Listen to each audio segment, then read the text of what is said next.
This is the Monday, August 13th, 2018 episode of the History Author Show. Visit our iHeartRadio channel or subscribe on iTunes for a brand new episode every other Monday morning. Oh, New York ain't New York anymore. How I miss those old pals of mine. The sawdust is gone from the floor where we harmonize sweet Adeline. On the east side, west side, things ain't like before. There are tears in the eyes of the regular guys. Oh, New York ain't New York anymore. Hello, history lovers, and welcome. I'm your host, Dean Karayanis, and this is the History Author Show on iHeartRadio. In this episode, we welcome Fiona Davis back into our time machine, where she'll be painting a fresh story of art, mystery, intrigue, lies, and love, all while straddling two timelines of the ever-loving, ever-changing New York City of our theme song. Her book is The Masterpiece, a novel. If you enjoyed Fiona Davis's previous works, they are The Dollhouse, about the famed Barbizon Hotel for women, and The Address, which stars the legendary Dakota apartment complex, you'll want to hop a train for this adventure. The Masterpiece is set in the Grand Central Terminal of its 1920s heyday and 1970s decline. In those dark days half a century ago, wrecking balls threatened to obliterate the structure. But thanks to the efforts of Jackie Kennedy Onassis and other New Yorkers dedicated to preservation, the terminal not only avoided the fate of Penn Station across town, which had been razed in the decade prior. Grand Central soared. It was eventually restored into the jewel of Midtown we know today. I'm reminded of the words of William F. Buckley, who ran for mayor of the city and was, of course, a TV personality and founder of National Review magazine. He talked about standing athwart history, shouting, "Stop."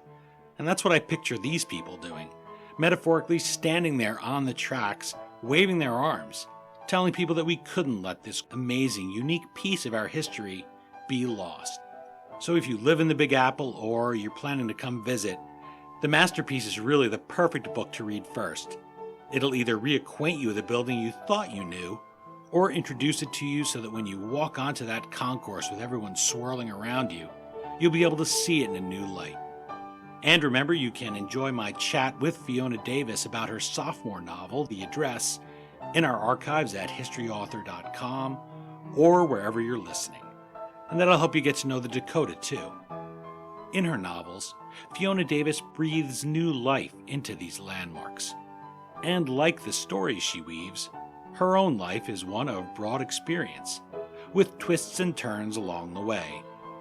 Born in Canada and then raised in places as far-flung as Utah, Texas, and New Jersey, she worked for years as a Broadway actress and attended both the College of William and Mary and the Columbia University School of Journalism.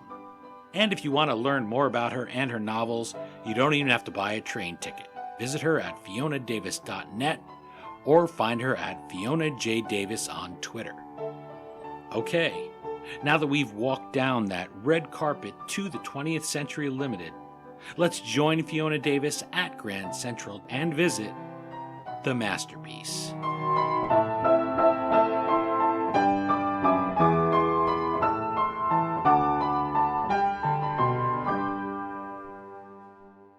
I'm joined on the line by Fiona Davis, author of The Masterpiece, a novel. Fiona, welcome back, and thank you for another great time travel adventure. Oh, it's my absolute pleasure. Thank you. Fiona, your books are really fun for me. Of course, I love New York City. I love visiting different eras.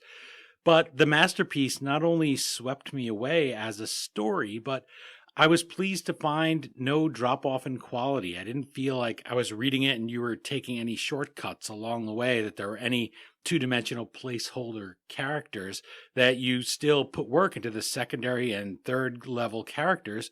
Since the novel revolves around art, I'll use one of my favorite writing metaphors, and that's that you can't see any of those stray pencil sketch lines that a painter will use when they draw the picture first with a pencil, and then they'll paint it in. And, if they're not that great or they're rushed, or if you did a paint by numbers when you were a kid, you remember you sometimes still see the lines and the numbers. Your writing has none of those. It's really tight, and it held me the whole way through. I've given up trying my usual method of stopping 3/4 of the way so I don't risk giving away the end, because it just keeps me going. I want to know what happens. So take us inside your process. How do you manage to promote one book while writing and researching the next to maintain this pace of 3 books in 2 years? What you are so kind, first, I have to say. And second of all, I love your analogy. It's so perfect. This is what I do. I do it full time. I usually tend to spend my mornings working on a book, either editing or writing a first draft or researching, depending on what phase I'm in. And then the afternoon, I'll devote to publicity and answering emails and that kind of thing. And I think for me, part of it is that as I start doing the research, I get a sense of what the story could be. And then it's almost like this tsunami to see if I can pull it off. And I don't want to lose momentum. And so I just put in the hours, and I go through probably around 9 drafts per book. And it's really a matter of just making the story as sharp as possible and going back and fine-tuning. And it's never enough.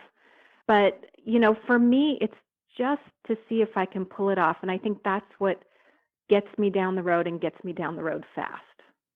Your discipline is impressive, and it comes across in the book. And so I like to talk to you about it as an author, because people may not realize that what it takes to keep on track, no pun intended, since we're talking about Grand Central Terminal, which is a character in the masterpiece, the station. People say a building is a character. And if you're at all confused, come and read the masterpiece and you'll see what that means to have a place be a character in a book.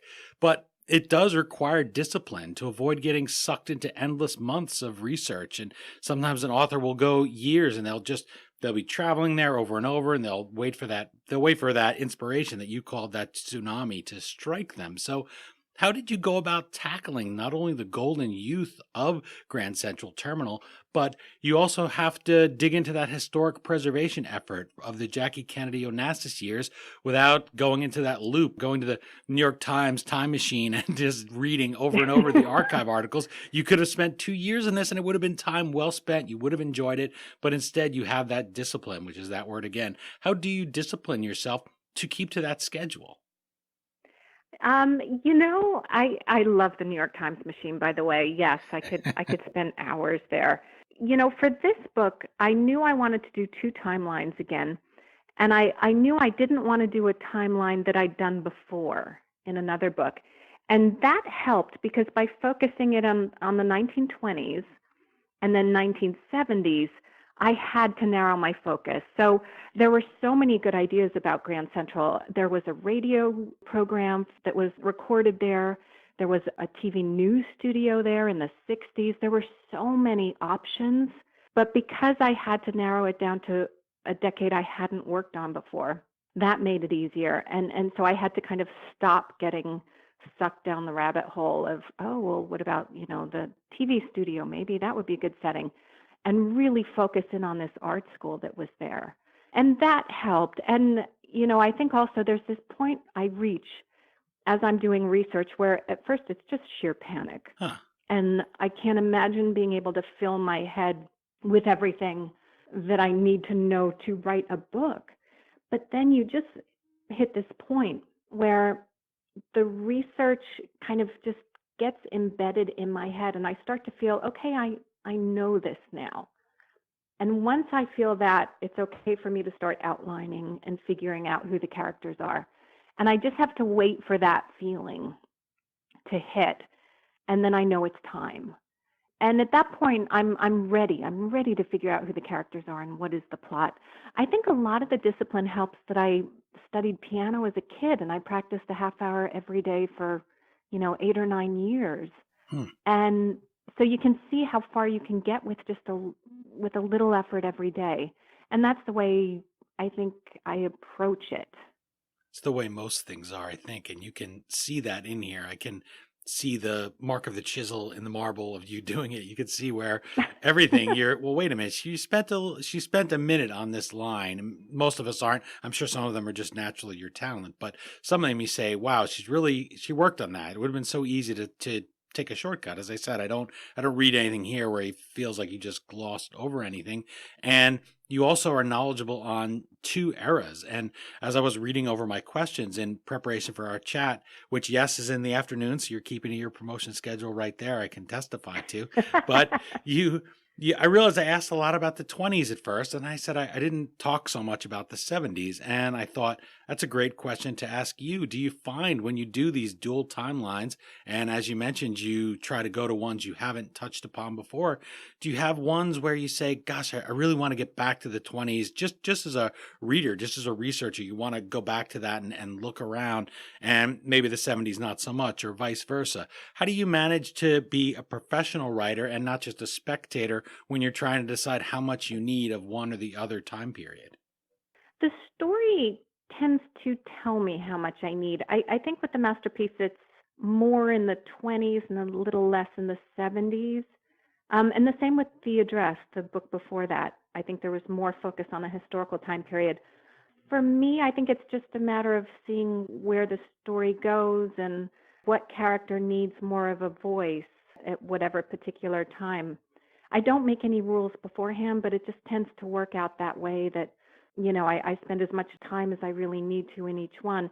But it's so much fun because you never get bored. And the minute one timeline's kind of driving me nuts, I'm suddenly back in the other one. That's handy. And so it clears your head and you're ready to look at it in a different perspective if you need to. It's almost like writing two books at once, or like your plan of going and doing some research and some promotion and then some writing. You can always switch your brain, so you're always moving forward, even if it's not on the same timeline. Perfectly put, yes. Well, thank you. Gosh. When we chatted about The Address, I pointed out your careful choice of character names. Our point of view characters in the 1970s of the masterpiece is the recently divorced Virginia Clay. What did you hope her name would tell readers? Where did it come from? Well, she's a character who's kind of stuck. She's having a tough time. She's divorced. She has to take a job in the information booth at Grand Central, and she's used to being more of an Upper East Side lady who lunches. And so for me, she describes her name as sounding like some kind of quarry stone. And I think that's it. She's kind of stuck. The clay is weighing her down, and she feels like she's Virginia Clay, something that you could find in a quarry. I don't know. That just made me laugh. You like the name.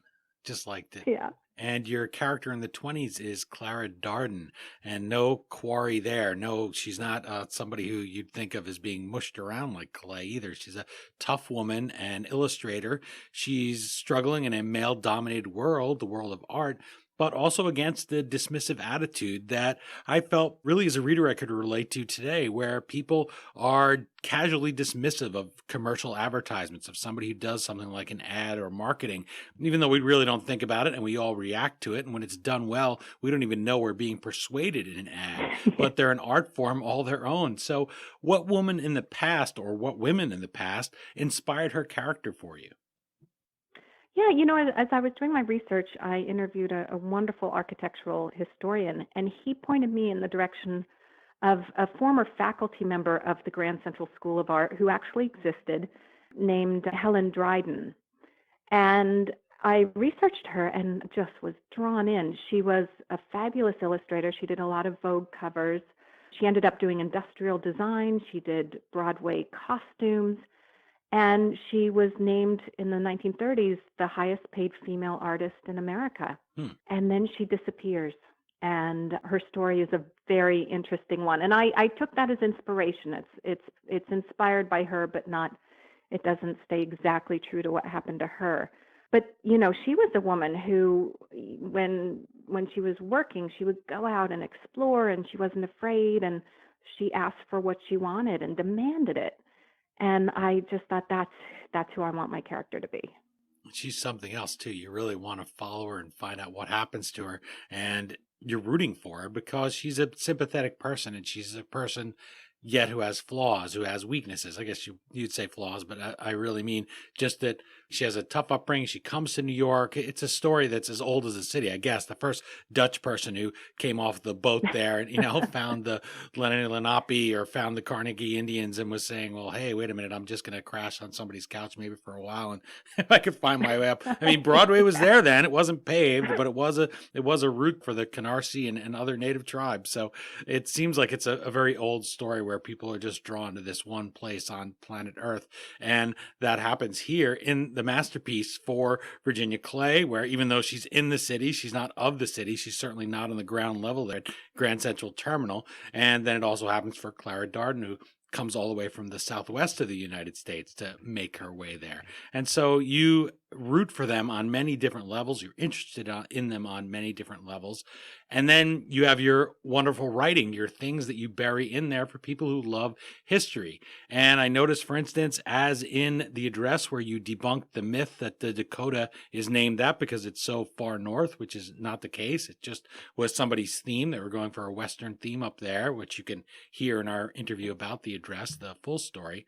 Here in the masterpiece, you perform a similar service with the name of Grand Central Terminal. That's very significant to those of us who care about old New York and getting things right and maybe being a little bit stuffy, I'm not too proud to admit, saying that it's Grand Central Terminal, not station. And I think you said that in our first chat, and I praised you for it, and I said, oh, cool. Now I know you're talking to a history nerd when they get that exactly right. So what does that distinction mean to people who love this 42nd Street landmark, such as your characters in the famed information booth on the concourse? And how did you figure out how you were going to get that in there with them and develop their characters right off the bat, those people in the information booth? Right. So the people in the information booth in my book are the ones who know everything and can rattle off a schedule without having to look at anything. And they really are the experts and the unheralded experts of the terminal. And yeah, as I did my research and learned that it's Grand Central Terminal and not station because the trains end there. They don't stop there on the way to somewhere else. It's an ending. It's a terminal.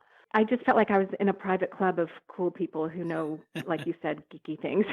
And so it was fun to bring that into the book.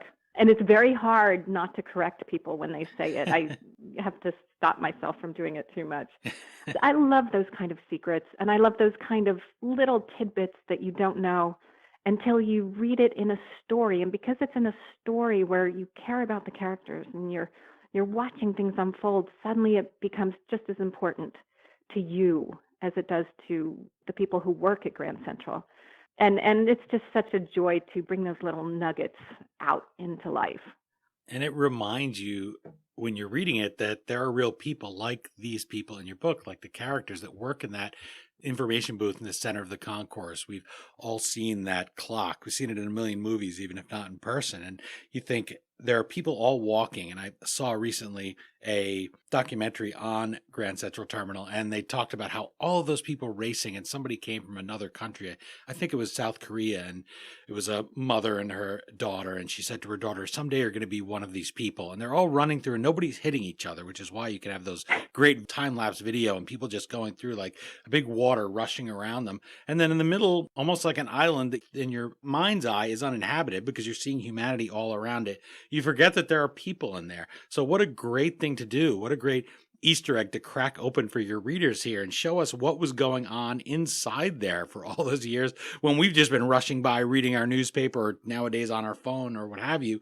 You really were able to go inside there. So how did you do that? How did you go about researching it? What was it when you first decide you're going to write a book, you're going to write it about and around Grand Central Depot? Oops, sorry, that's the even older name. That's the Gilded Age name. Yeah. But so I'm showing my age there, I guess you might say, even though I'm not that old.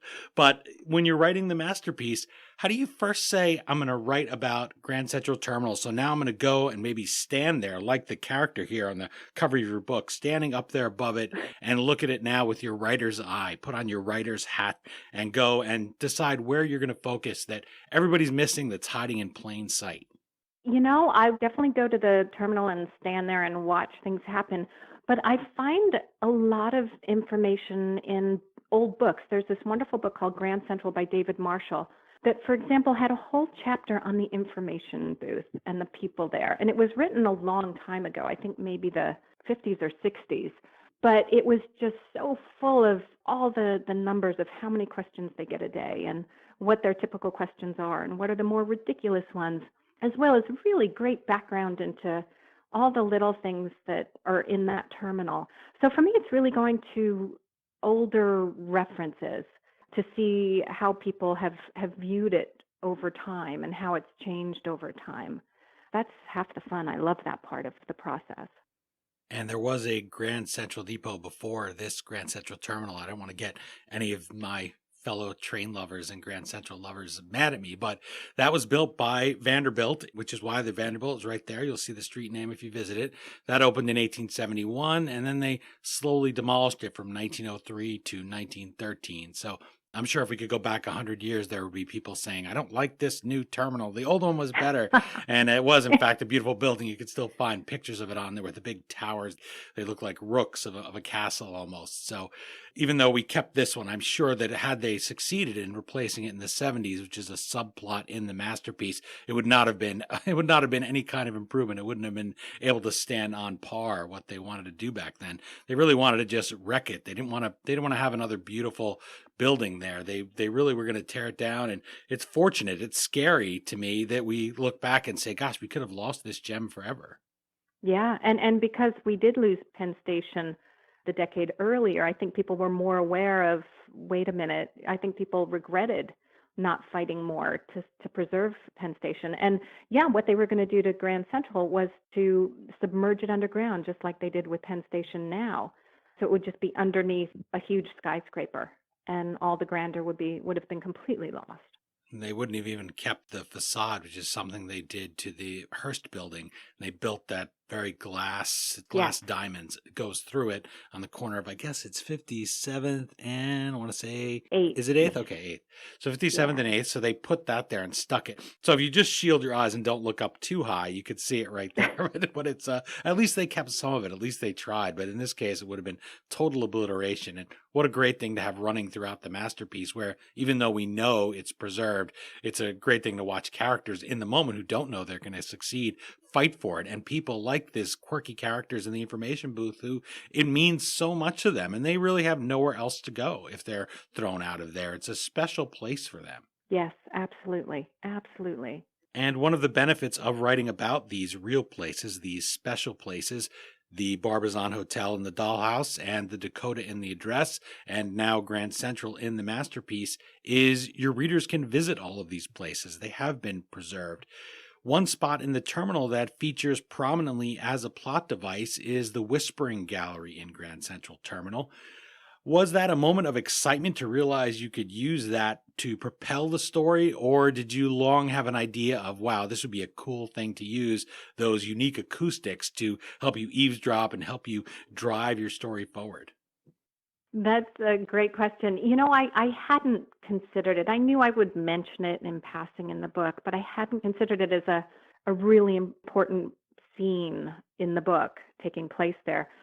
And like most of the ideas that come to me, it's usually when I go for a run. I live near the Hudson River here in New York, and I'll usually go for runs. And there's something about being near water, and I've read this somewhere else, that the ions help you come up with good ideas. And I swear it's true, because there's not any time that I go for a run and I'm thinking of something, or there's a scene that has a problem, and the answer comes to me. And when it came to me as to how to pull that off, I was so excited. I couldn't wait to get to that scene and write it, because it was everything coming together. It was the plot and the location really working together to propel the story forward. And that's the best feeling in the world.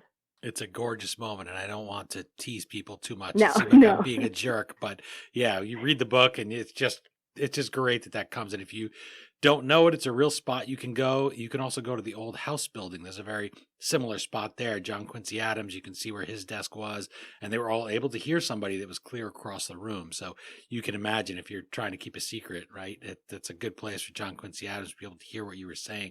So that was very cool. I enjoyed it so much, and I'm glad. That's just what I wanted to hear, that it hit you like a lightning strike, and you said, wow, I can use this. That's much better than you planning the book around it, I think, because I want you as an author, since you're giving us fun, I want you to be having fun writing the thing. Yeah, oh, absolutely. I have a great time. I mean, there are days that are painful, but in general, I enjoy every minute.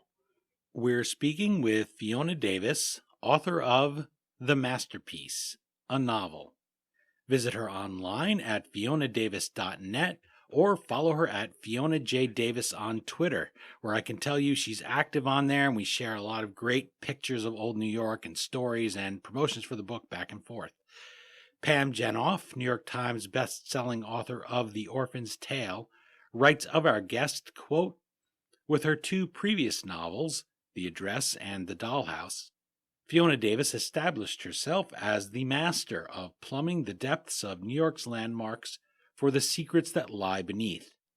Now in The Masterpiece, Davis turns her talents to Grand Central Terminal with a powerful dual narrative about an artist who taught at the prestigious art school in the station in the 20s, and a single mother working at Grand Central in the 1970s who discovers the remains of the art school. Fiona, pick up your pipe wrench and talk about your plumbing skills, to borrow Pam Jenoff's verb. In The Masterpiece, your MacGuffin is a watercolor painting. What is it about that moment of discovery, whether it's a painting, someone's diary, or another artifact, that inspires you as an author? In your wide travels, you've lived many places growing up, and so I was wondering, did you get inspired on all this because one day you moved into a new house and you tore open a wall or looked under a bed and found an old box or something, and you found something mysterious inside it? What was it that starts you on this trend to that moment of discovery? It's a great question. It definitely had to do with traveling around a lot, but it wasn't that I ever found a treasure in a basement or anything like that. When I was a kid, we moved around a lot, and I always had this kind of jewel box thing. And in it, I kept all my, the most important things. And so there was some rose water cologne that my dad, like this tiny little thing of it, that my dad brought back to me from Cologne, Germany when he was there. Or I had a dollar bill that I folded up into a tiny square and put into a smaller little box. Like the most random, odd things. And that was kind of my treasure, and that came with me wherever we moved. And so I think having something like that, a talisman, just became important. And my characters are often unmoored. They're uprooted. Their lives have changed, and they're not quite sure where they belong. And so finding something like that makes them feel grounded is very similar to this silly little jewelry box that I carried with me from state to state. Was that an inspiration that you had consciously, or did you think back on it later when you realized that you thought of the plot idea and thought, oh, right, there's that box, you just felt it keep coming and popping into your mind? No, you know what? I didn't think of this until I got your question. Oh, wow. Yeah. It's not something I even thought about, but the minute you said that, the image of that box and the smell of the cologne came right back. Wow. And so I think that was my treasure. And someday if someone found it, they'd wonder all about you. Fortunately, they'd be able to go and find books. It would be pretty easy to find out who you were, I guess, if your name was in there. But yeah, there's always those moments. I read those stories sometimes in the paper, and you find that somebody knocked down a wall, which I did recently in my own house to redo my kitchen. And they find Broadway posters, which was a great one. Those are worth a lot of money now, or they'll find a box of money, or they'll find some amazing thing. And whenever I get them, I'll send them to my real estate agent, who I've been friends with now for a dozen years, and I'll say, Miriam, why couldn't you sell me a house with this one? They found they found gold bullion in the wall. How come the only thing I ever find is maybe some dead crickets? Why? Where? Why don't you tell me? Yeah, although I did find a soffit that the man who originally built the house that I live in now finished it. He did all the finishing work, and he signed it there. And the kitchen, since it was still from the 1950s, had never been touched. And so I really liked it as somebody who likes to work with my hands myself, be it writing or swinging a hammer to knock down a wall or doing woodworking.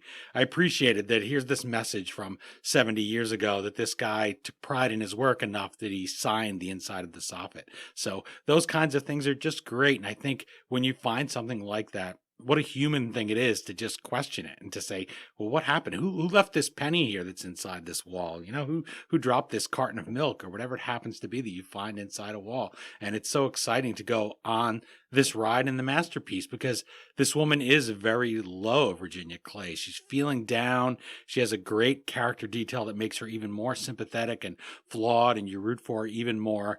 And she just finds a painting and she's inspired by it, like any of us would be. She's not a big art critic or a big art enthusiast, but here she is at the very lowest. And that's something like that little box you mentioned that she latches onto, and then it just rockets her in all these unexpected directions. It's really wonderful to go on that ride with somebody.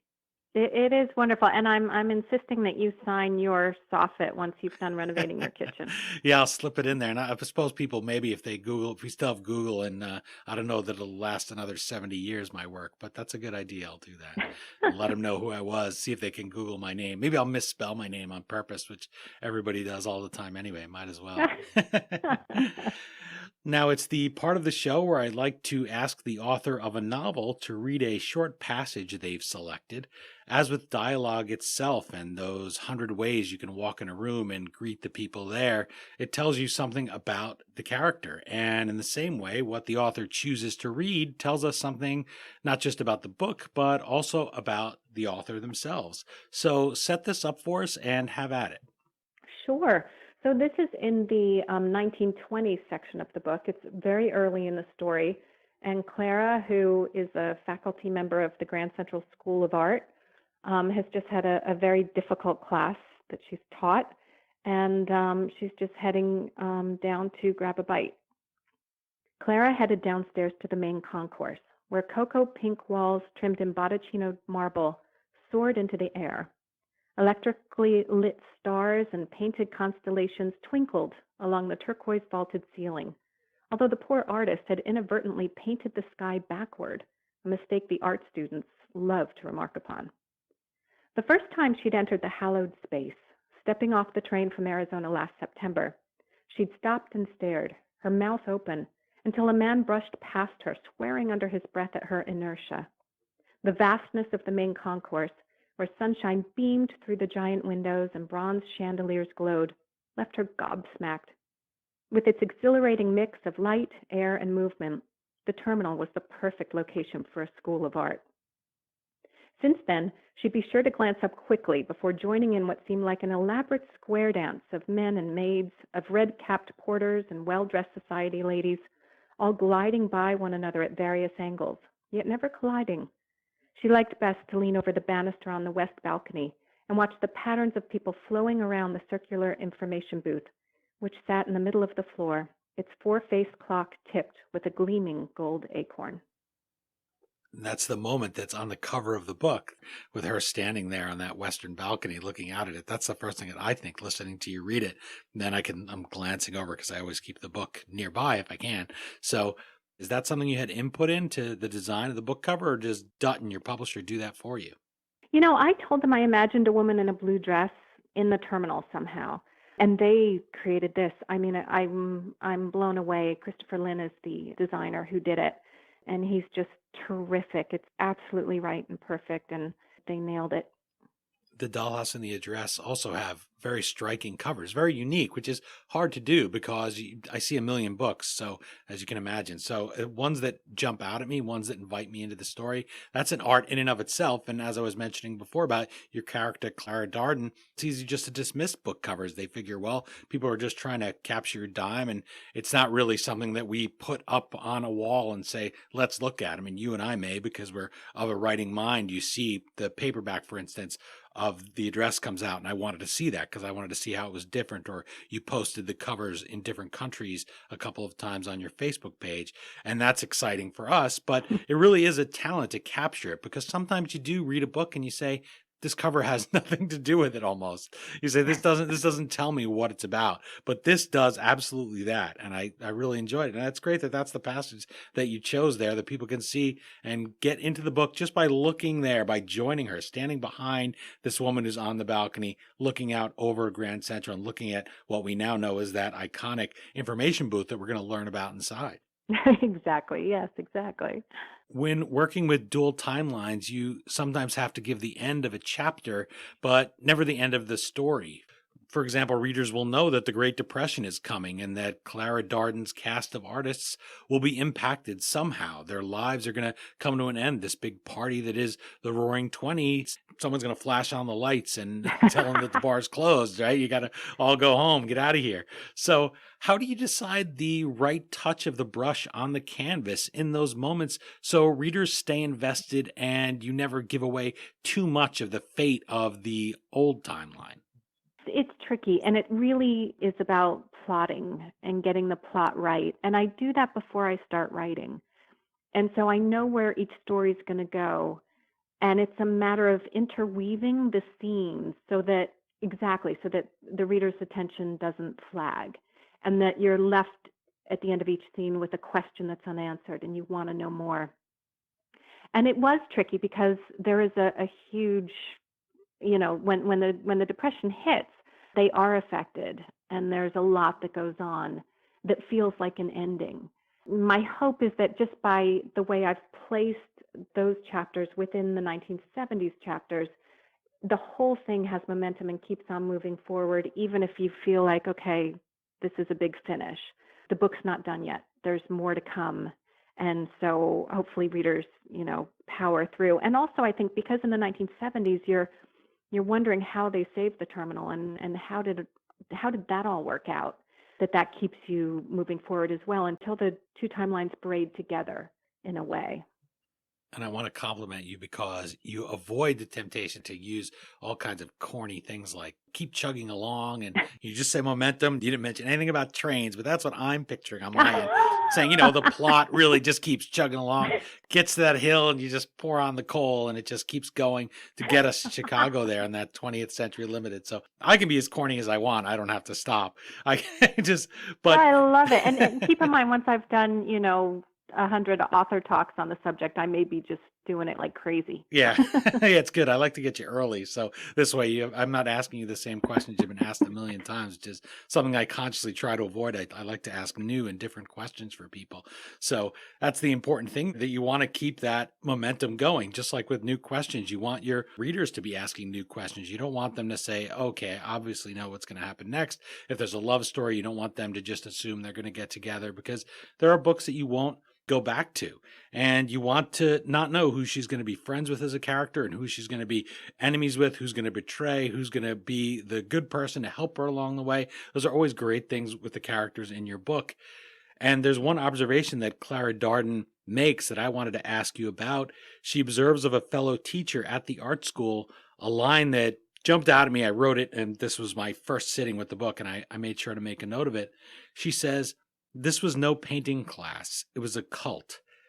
How did your experience in your life help you flesh out this insular world of artists in the 1920s? What brought that to mind? Because that really jumped out at me, the idea of describing the class as a cult. Yeah, it was from research. So I read a lot of biographies on artists like Arshile Gorky, Jackson Pollock, Lee Krasner, and especially Lee Krasner's biography of seeing the art world's eyes through a female painter was very fascinating, and how a lot of these men had huge personalities, as does that particular teacher in the book. It's the cult of personality.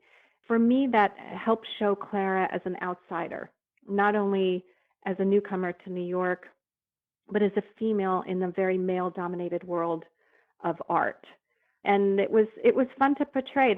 I was very inspired by Arshile Gorky, who was a big man and an incredible life force and had an amazing life. And the character of Levon in the book is inspired by him, although, again, not completely aligned with his life.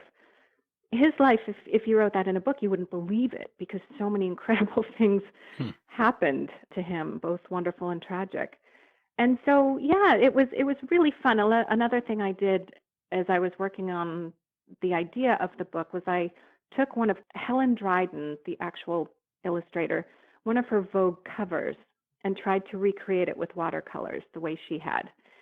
And that was great, just to understand what it's like to paint with watercolor, and it was pretty close, I have to say. I was pretty impressed with myself. I could never do it again. But it was so much fun to try and use these techniques that you had to get the right wash and to make it look like one of these beautiful Vogue covers with these women with these long necks and all curves.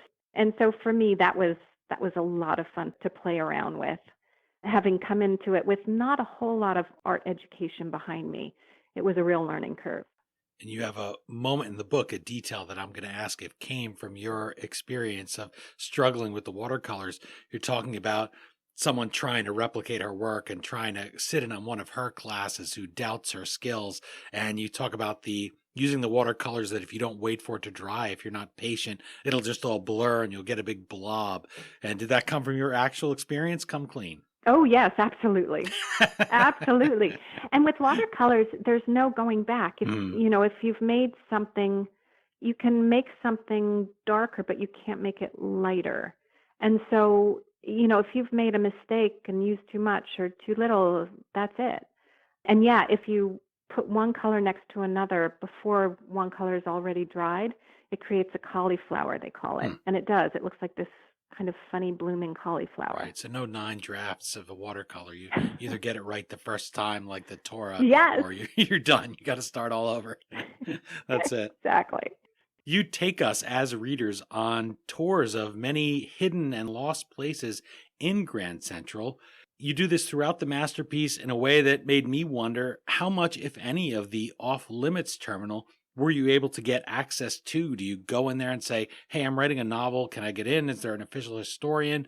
And if there's one place you would have loved to visit, but it doesn't exist anymore, what would that place be? Oh, great question. Yeah. So the idea for using Grand Central came from a reader who was at one of my book talks. And she said, I can get you a backstage, behind the scenes tour of Grand Central. And I thought, oh, sure. I figured I probably wouldn't use it because I'd been used to using places where people lived, and Grand Central was not that. But I went on this tour, and it was an incredible tour from all the way, below the Waldorf, where there's these tracks where Roosevelt's train apparently just sits there, and it's just falling apart. But you have to climb downstairs to get to it, and down ladders, and it's these very dark, dirty tracks. And then up to the catwalk that's in between the arched windows, and into a war room where they really run the terminal. So I got this amazing tour. The one place I did not get was the top floor on the east wing, which is where the art school originally existed. And that's closed off. It's a training room, I think, for the people who work for the terminal. And I would just love to get there and see what it looks like. So instead, I had to kind of make that up. That's too bad. You would have loved to be able to get in. Maybe you have to apply. Yeah, get in I there. have to get a job there. Go work in the information booth. That'd be great. Yeah. And that was also great what you read there. Wonderful description of it. And I think people rushing through there is such an iconic image and such something that just amazes people. If you ever bring somebody there as a tourist, Clara's first moment standing there, and you have to shepherd them off to the side like a border collie. Keep them out of the main concourse because you'll get run over if you stop. It's such a wonderful moment. And there's moments for people that don't live here and have never been here to Grand Central, as I said, but there's also many of those moments that you can relate to. And maybe have a little sympathy for that person standing there looking around in the whispering gallery who doesn't know where the heck they're going and can't find their way to where the actual trains are, because it's not that obvious to people. They are rolling out the red carpet for us to board the 20th Century Limited. So let's wrap up our chat where we began, with questions about your prolific writing. 3 novels in 2 years. Earlier you said that this amazing story of this real life painter, people wouldn't believe if you wrote it in a book. Well, I'm sure you could make it believable. I would believe anything that you write in a book now because it's so good and so grounded in facts. So tell us, will you keep up this pace? And if so, where and when can readers expect to time travel with you next? Oh, you are so kind. I'm working hard at work on the next book, which will be out next August.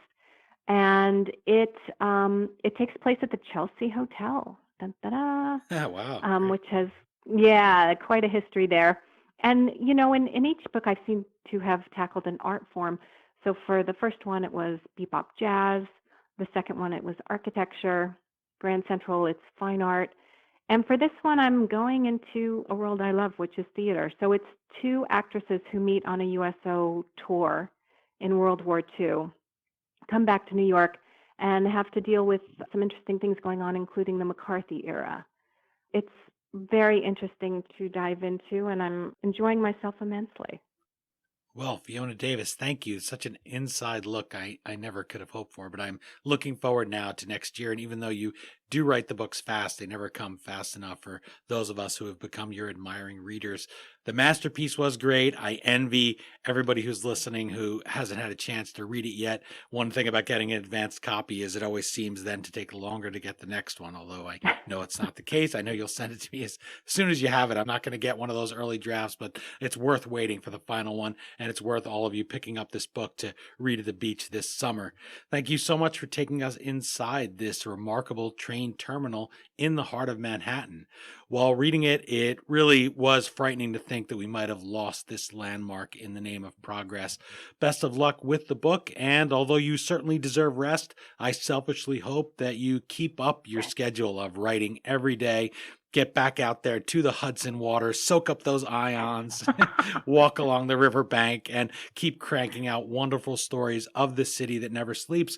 Whether it's the masterpiece, the Dollhouse, or the address, you'll not be disappointed if you take a trip with Fiona Davis. Thank you so much. And thank you for everything you do to connect readers and authors and history lovers. You do so much, and it's very much appreciated. Well, it's my pleasure. I love to share great books with people, and you certainly meet the criteria.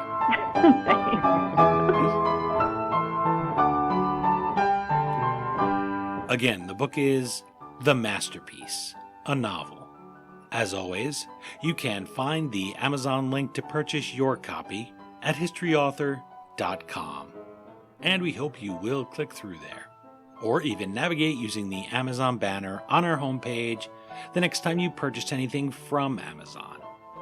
You go to historyauthor.com, that banner takes you through to Amazon, and Amazon.com gives us a small portion of every dollar you spend at no additional charge in your shopping cart.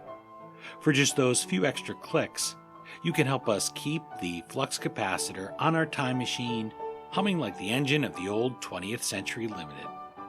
My thanks to Fiona Davis for joining us a second time and for taking us on this intriguing bookending journey back to Gotham in the 1920s and 70s.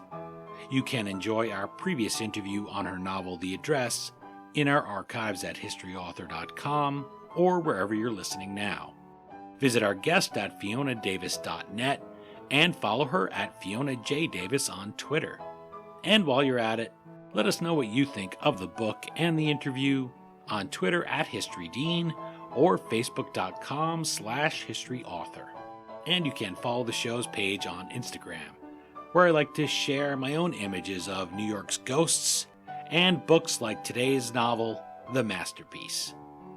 That's it for this installment of the History Author Show. I hope you'll join us for our next all-new interview right here on iHeartRadio. And if you're an iTunes subscriber, please take a minute to leave us a review. Well, until our next trip into the past together, thanks so much for time traveling with us today, and have a great week. We still call it Broadway, but what's in a name? Take it from Georgie, it isn't the same. On the east side, west side, things ain't like before. There are tears in the eyes of the regular guy.